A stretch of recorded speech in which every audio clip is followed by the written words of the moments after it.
তখন বলা যাবে যে মেজরিটি যারা ভোট পেয়েছে, যারা কোনো দল অথবা জোট সরকার গঠন করবে, সংসদে যাদের মেজরিটি থাকবে, তারা যেমন রেসপন্সিবল থাকবে, সমস্ত জাতীয় সংসদের সকল সদস্য রেসপন্সিবল থাকবে সেটার দ্বারা, জনগণের রায়ের প্রেক্ষিতে।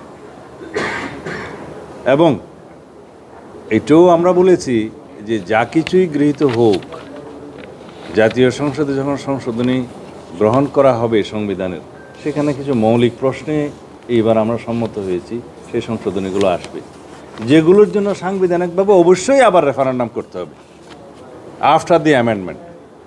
তাইলে 2টা রেফারেন্ডাম হয়ে যায়। এগুলো সব বিষয় বিবেচনা করতে হবে। আমরা আগেও করব, পরেও করব কিনা সেটাও বিবেচনা নিতে হবে।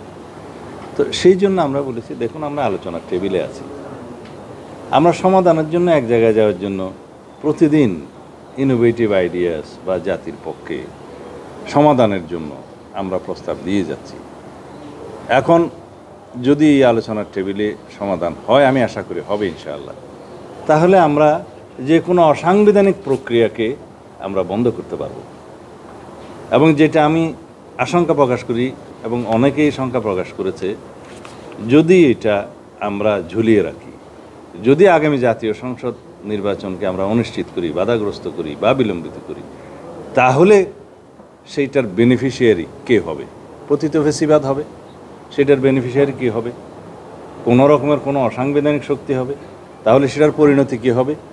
এই জাতি অনেকবার সেই পরিণতি ভোগ করেছে। সেই পরিণতিকে আমরা আবার আহ্বান জানাতে পারি না। সুতরাং আমরা আলাপ আলোচনার মধ্য দিয়ে আমরা আগাই এবং একটা সমাধানের দিকে যাই। এই আহ্বান আমরা করেছি অনেক রক্তপাতের মধ্য দিয়ে, অনেক রক্তদানের মধ্য দিয়ে, অনেকের অনেক ত্যাগ তিতিক্ষার মধ্য দিয়ে।